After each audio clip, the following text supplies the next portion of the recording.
Hello, everyone, and welcome to Strong Start Sundays. We are so excited to have you here with us. Let me see. Let me make sure that everything is working correctly. One second. Um, okay. Okay. Sorry. Okay. Hello and welcome again to Strong Start Sundays. I'm your host, Dr. Rachel Edeweckett, and I'm so excited to have Dr. Johnson joining us tonight. Good evening, Dr. Johnson. How are you? Hey, good afternoon or evening, I guess it is. Maybe on the West Coast afternoon, but I'm doing fantastic. How are you doing? It's so good to see you again. I know we stay in contact, but we don't really get to see face to face a lot. So I'm so excited to be here with you. Awesome. Thank you. It's always a treat to have you here. And if you are joining us tonight, please put your name in the chat. Let us know where you're coming from, who you are, and what your position is. We are so excited to have you here. Thank you so much. And welcome. Welcome to you. Thanks for joining us. And tonight is all about managing and surviving December. So, first and foremost, we are extremely excited that you are here with us to talk about this important and very pressing topic. If you are anything like me, you are busy at school, you're busy at home, and you are really feeling the pressure of December. Dr. Johnson, how are you feeling in terms of your pressure times in December? Feeling good. Mine, fortunately, is not, speaking kind of slows down this time of year. So it's a different busy, working on other projects and things like that. But overall, not too bad. Compared to most, you're right. This is the time of kind of a crunch time Yeah. that sprint from kind of from Thanksgiving to Christmas time and the holiday season, especially here in the U.S., is just it is a sprint for sure. Yes, it definitely is. And, one of the things I try to think about as a school leader and as an educator is how can I make it through the month with my mind, body, and soul intact? I don't want to get to the end of the year, like you said, the holiday season, dragging through it. I really want to enjoy the time together. So, I think this is very timely, and we're so glad, Dr. Thompson, that you came and joined us today. Thank you again for being here. And, we really want to jump into some of the real meat of our time together tonight, and that's really around time capital. And I'm going to have Dr. Johnson talk a little bit about time capital because that's something that I wasn't familiar with, but it makes a lot of sense to me. So, can you start us off, Dr. Johnson, with that? Yeah, absolutely. So, we talk about trust capital in our book, Relational Intelligence. And so it's kind of the same concept, but it really is about time. We use the term time management, and that's what we're all used to, and, how to manage your time or whatever. But to me, that really doesn't pay the tribute, I guess, to time that I think it deserves. And so I call it time capital. And so, because if you think about it, time is that one asset we have that we can never get more of. It's something that is constantly, we're losing it. And so when I think of time capital, how I kind of explain it is, if you have a debit card, you don't just give it to anyone. You don't just let anyone spend it or use it. But we do that with our time all the time, literally. We don't really think about how much time we spend doing certain things, how much time we waste. So I think of it when I talk about time capital, it's, where do you invest your time versus waste your time? Because again, it's that one asset that's limited, and it's actually always decreasing. Each second that goes by, we never get back. So are we maximizing our time? Are we maximizing that investment to get the most from it?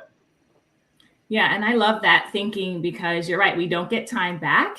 And most of us are in schools where there are some very urgent things that are happening basically from the start of the bell to the end of the school day. There's something happening at all times. And as leaders, we know we are pulled in multiple directions throughout the day. There might be times when we are responding to students. Then there's another time we might be responding to a staff issue. And another time we are responding to families or community issues. And so, Brad, you're right. If we spend our time always in multiple directions, it's very hard for us to refocus on what we do need to do throughout our day. So I appreciate that reminder about time capital, Brad, that you talked about, like a debit card. We're not just giving our money away. And so that helps me to really think about, okay, how can I refocus my time, and how can I communicate that to staff in a way that they understand how our time, why it's valuable and what we need to do to make some shifts to really maximize that time. So I want to think about some strategies that we can put into place specifically for the month of December. And when I say December, it's because we are managing around lots of school events. We have concerts coming up.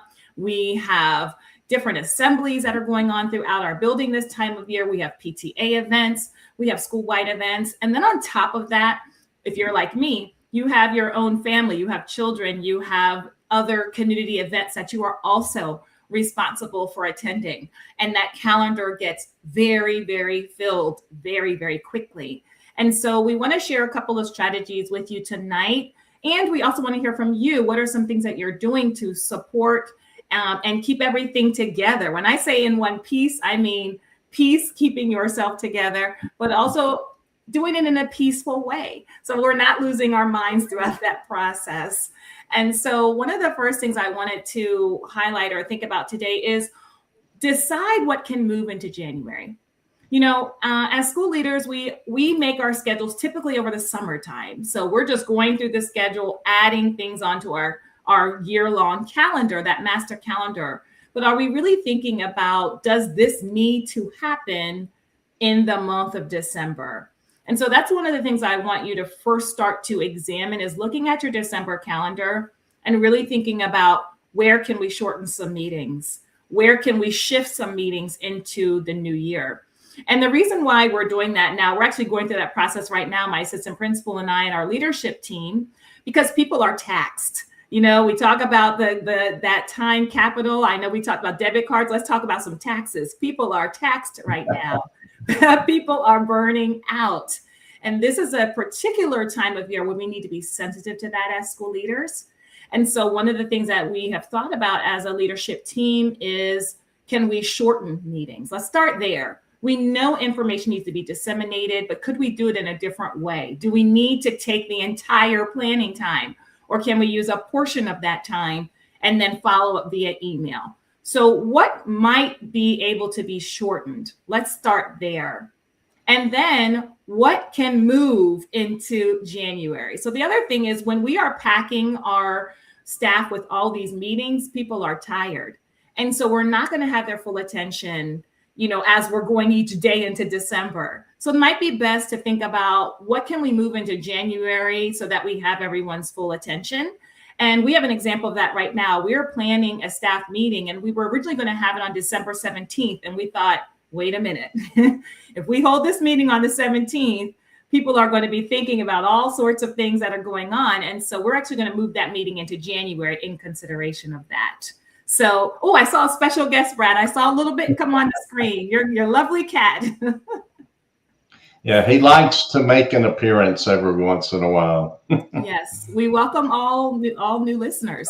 So, Brad, what are some things when you were in the school building? What did you like to move, or how did you manage around that December calendar time in particular? Yeah, one of the things I think so important for administrators to realize is that this is one of those high stress times. Mm-hmm. And so you really have to be mindful of not just your role and your goals and what you're doing, but your staff as well. And remember, this time of years, there may be, depending on how your system is set up, it could be the end of a semester. So you're looking at grades, you're looking at conferences, you're looking at maybe doing evaluations. And so that's the kind of thing that I think of, when you were saying that, if you can move those evaluations to January, and just what you can do to relieve the stress of your staff is just so important. Um, and it helps you as well, because if you can move that, then that's one less thing on your plate as well. Because I think December, it really is about, I talk about, success sometimes is just surviving the day. And I think December sometimes is that just surviving the month. Mhm. And so, just being aware that it is a high stress time for your staff, and seeing what you can do to alleviate that, and maybe even helping theirs with their needs. The other thing too is just to remember you don't have to do. It's kind of like when we tell the teacher, everything doesn't have to be graded at once, doesn't have to be graded every night. It's kind of the same thing with leadership.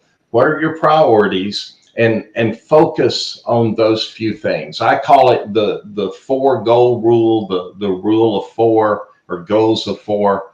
Um, you know, this is good for year round, but especially this time of year, so you don't get so distracted. You hit the nail on the head earlier that from the moment we step in the school building, there's almost always urgency and emergencies, and it seems like, and this happens all the time if you let it. When you start focusing on those things that just are right in your face, the whole day can pass and the whole week can pass before you even come up for air. And so it's so important to what I call focus and prioritize your week. And so when I talk about those goals of four, it really is on a Sunday, or the first thing you do on a Monday morning is just take time and figure out what are those four goals. Because here's the thing, we go through each week, and at the end of the week, if you were reflective, especially as administrator, you're going to look back and go, did I really help us move towards our goals? Did I help us move towards our mission? And a lot of times you may not have a clue, because again, you were so focused on putting out the fires, the emergency, something's always coming up. But you really do need to focus on coming up with four goals for the week that are moving you towards your vision, your mission for the school and your staff, and write them down and make sure that you set aside time to do those. And then each afternoon, either at work or when you get home at night, take a few minutes and reflect to see, did I achieve one of them? Mhm. Did I begin one of them? Am I close to achieving one of them? So by the end of the week, you may not always get all four accomplished, but at least if you get maybe two or three of them accomplished, on top of everything else, you know that you're moving in the right direction. It's kind of like a sports team. Are we moving towards the goal? Yeah. And so that's so important. And so, at the beginning of the week, what are those goals? What are they that's going to help advance us? And then again, make sure that you set aside that time to move that forward, to do those things. And then at the end of the week, you can look back and feel like that you've accomplished something instead of wondering, because the emergency things, the urgent things are always going to be there. But if that's all we're doing is putting out fires, we're never moving towards our mission and Yeah. our vision that we have set for the school. And that can become very frustrating when you don't feel like or see any type of success towards what you're focused on. Yeah, I agree. I think that it's really important that we look at the four, kind of what are those four goals for the week, so that we can have some, real clarity on what we're doing. And that really takes me into the second part, which is on protecting at least 1 hour of the day so that we can really focus on what we need to do as school leaders. And that's really speaks to what you were talking about, Brad, having those four goals for the week. Because if we're in a position where we can say, for this next hour, I'm going to go in and do an observation. I'm going to make the parent calls that need to be made. I am going to have a coaching conversation with a new teacher. That's a way for us that is a realistic way to say, I'm going to take at least 1 hour on my calendar and block it off for something that is a high priority for me as a leader and to move our school forward. So I want you to reflect and think about, what can you do to block off during that 1 hour that is a high priority item for you. Because I think it makes sense. It's hard to say I'm going to block off 3 hours or half of our day to make something like that happen. But a 30-minute chunk or a 1 hour chunk is much more realistic for school leaders to do. So I really think that having those goals, those 4 goals for the week in mind, and then using our calendar to flex that 1 hour of time. It may be in the morning if that's the time when you're most productive in the day, and everyone is different. For me, I'm the morning time. So if I can get something done in the morning, I'm more likely to get it. Or some people maybe in the afternoon. Maybe that's a time when it's a little bit quieter. So block off that hour chunk and make sure that you're doing something towards those 4 goals. I think that's a great way that's realistic for school leaders to really take advantage of the time that we do have, because at least that's some focused time. That may not be a time where we're putting out all the fires across the building, but it gives us an hour to say we have accomplished something towards that mission. What do you think, Brad, about that? Yeah, absolutely. And the other part to that is you don't want to, and the reason we say the 4 goals, and it may only be 3, is that you don't want to overload. A lot of times, because you think about administrators are, such the overachievers that we are, and I'm still guilty of that at times. I'll sit down and be like, man, I've got these great 10 strategies for the week. Yeah. And the problem is, though, because you have too many, you really get muddled into achieving none of them. Yeah. And so, Warren Buffett shared one time that I think he shared with someone to pick 5 goals, not for the week, not like this, but just in general for success in life. He's like, pick 5 goals you want to achieve. Or he first said, write down 10 to 20. But circle those top 5. And so this is kind of similar to that. But his point was, focus on those you circle. Those other ones are no longer goals. Those are actually distractions from you achieving your goals. So while number 6, number 7, number 8 may in theory be a good goal, they actually become distractions if you're not achieving those 4 that you circled or those 4 that you're focused on. And so that is, an important piece of it too, because again, we tend to be kind of like high achievers and, man, we got to maximize, we got to do more and more and more. And, priority is more successful. Focus is more successful than quantity. Yeah. And so, that's one of the keys. And how I do this, I explain this when I speak to leaders is, and I liked what you said about either start your morning or your evening, and because a good habit to get into, and you can flip flop them or maybe do them both at the same time. But my thought is always start your day, and this is going to sound kind of cliche or whatever, but it's all about mindset. But if you'll start your day with gratitude, waking up and just be, one of the things I share with teachers is it's not that you have to teach. It's not that you get to teach. It's that you choose to teach. And when you choose to do something, there's some ownership involved. And so as a leader, when we wake up in the morning and we have gratitude about our role, because that's something we choose to do. And so we should have gratitude. Man, I get to go and lead this group. I get to lead this school. I get to lead this district. I get to lead this department. Whatever your role is have gratitude about that. Man, I get to impact people. I get to impact lives. I'm making a difference. And so if you start your day with that mindset and feeding yourself that positive mindset, it really does make a difference. And then in the evenings, or again, if you're a morning person, you can do it then. I call it the reset, the 3-minute reset. And it's really just a reflection. When I look at those goals, did I move forward with one of them today? What still needs my attention this week? What pulled me off course so that I can rethink how I respond to those things? Because if something is continually pulling you off, what is it and why? Remember, it's becoming a distractor, even if it's something that you're dealing with and have to deal with.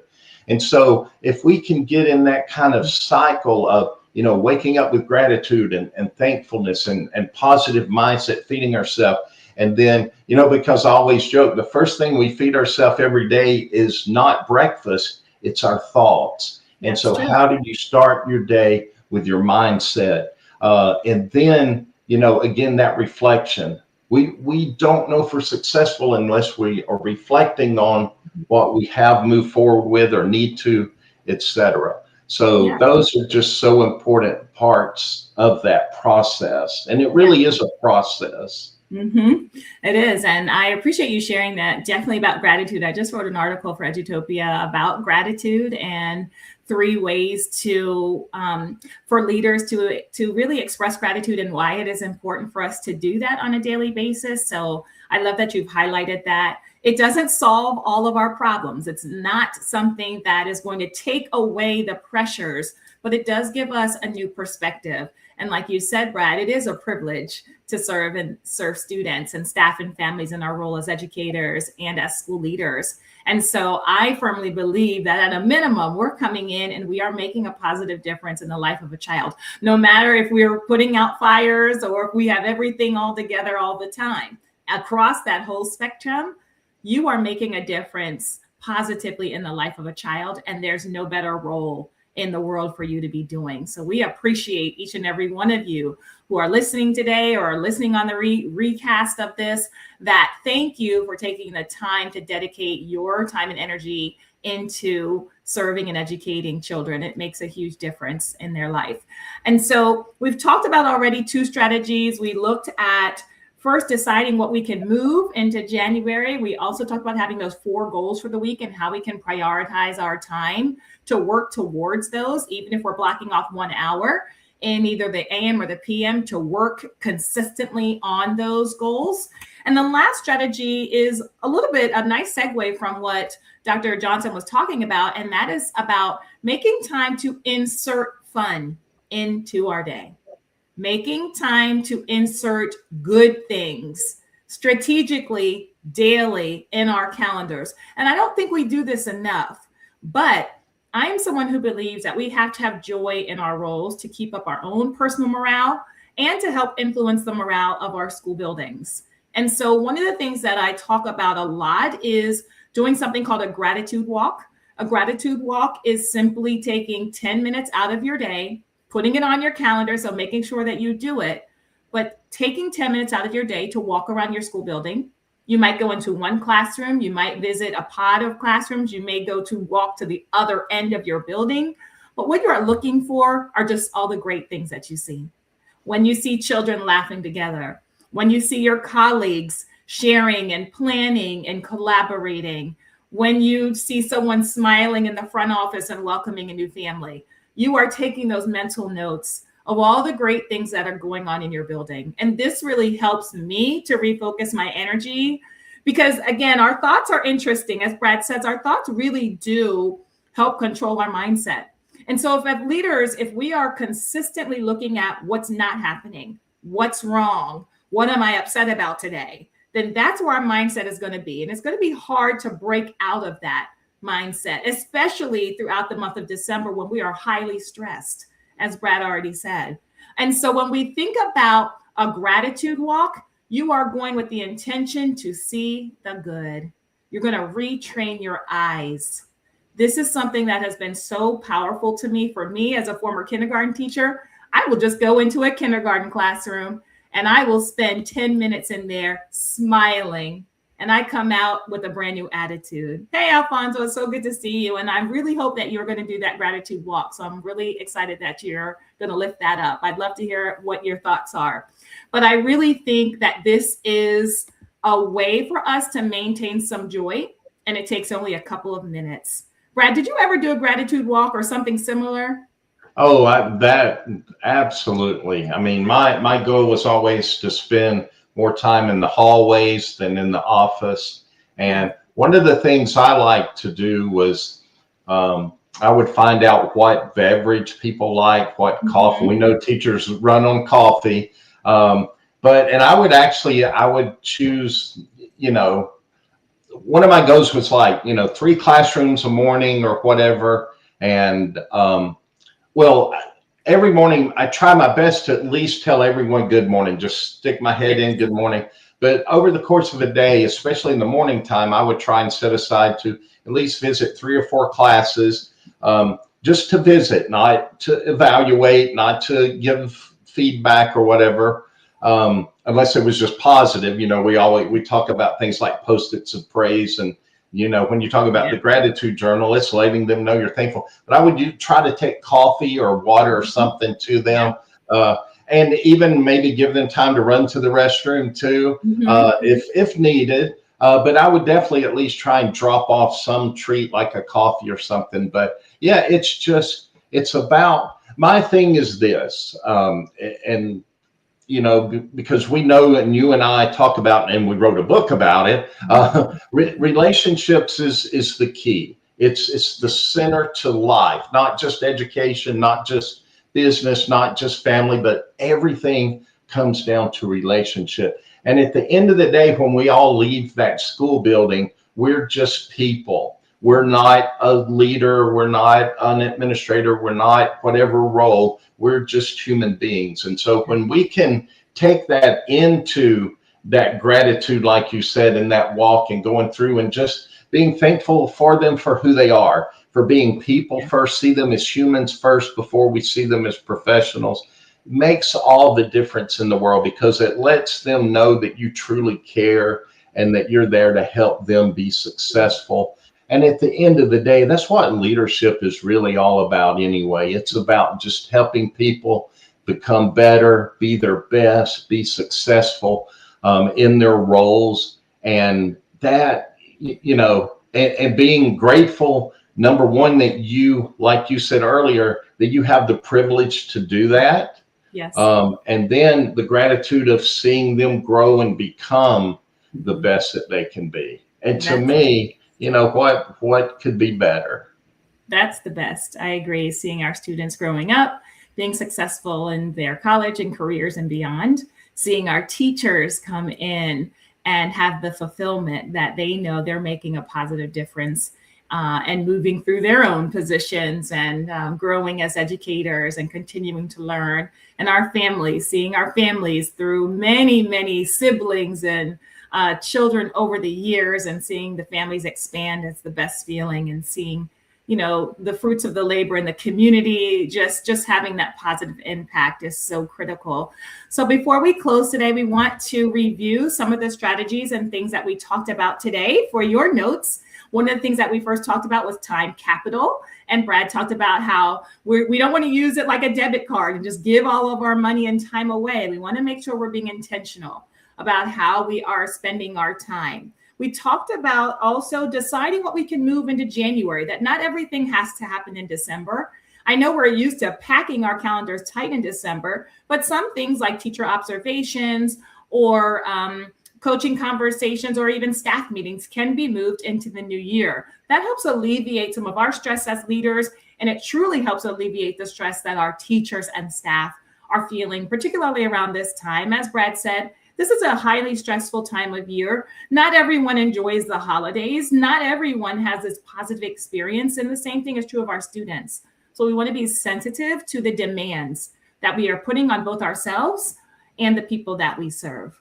Another one that we talked about, another strategy, was having 4 goals for the week. We're not going to say we need to accomplish 10 million things. We're going to focus on 4 things. And one of the ways that we can focus on those things is by taking 1 hour a day to work towards the goal. So maybe it's getting into the classroom, maybe it's coaching conversations, maybe it's making those parent phone calls, but you need to block off that 1 hour on your calendar to make that time happen. Then you have the rest of the day to go around, put out fires, and do all those things. But that intentional time of 1 hour is really important to make sure you have that sense of accomplishment, that you're working forward on your goals or doing some forward planning for the new year as you are looking at your school improvement goals. And then finally, putting fun on the calendar. We have to be intentional about putting that time in. Brad talked about taking and delivering different beverages to our staff members. That's something I actually had on there. We like to do a cookie tray. So we used to take a tray of cookies from BJ's and Costco's and just walk around the building, and just handing those out for an afternoon. That's always a great time, always well received by staff. I also like to have lunch bunches with my students. So that's my absolute favorite time of the day when I have time to converse with kids. So definitely adding that time for fun. And of course, the gratitude walks. Please start doing those if you haven't already. Well, we have reached the end of Strong Start Sunday, so I want to give you a couple reminders before we send you off into your wonderful week ahead. First of all, we want to remind you to pick up a copy of Relational Intelligence, the Key Factor to Exceptional School Leadership. Dr. Johnson and I have lots of practical strategies for you to help you in your leadership journey to make sure that we're keeping our relationships positive with every person that we serve. And thank you so much for all of you who already have a copy of this book and have given us great reviews on it. We love hearing from you and how the book is supporting you as leaders and your leadership journey. A reflection question for you, what can you do? What can you take away from your calendar? And what can you put in with more intentionality to help you through the next couple of weeks? We still have several weeks left of school in the month of December, and it's a long one. And so we want to make sure that we're able to be productive with our time and have time to rest. And finally, we are excited to see you. The next Strong Start Sunday is going to be December 21st at 7 p.m. My special guest is Jana Clark. She is a principal in Texas, but she is the former 2024 NASSP Assistant Principal of the Year. So we're really excited to have her. We'll be talking about ways to remain joyous in December and keeping that momentum forward into January of 2026. Brad, is there anything else you want to share before we close out? No, I just always enjoy my time with you, and hope everyone has a wonderful holiday. And yeah, just remember, it always comes down to relationships. Treat them the way you want to be treated, and give them your best, and you'll usually get their best from them. Agreed. Thank you so much, everyone, for tuning in and spending the last 30 minutes with us. We know your time is extremely valuable.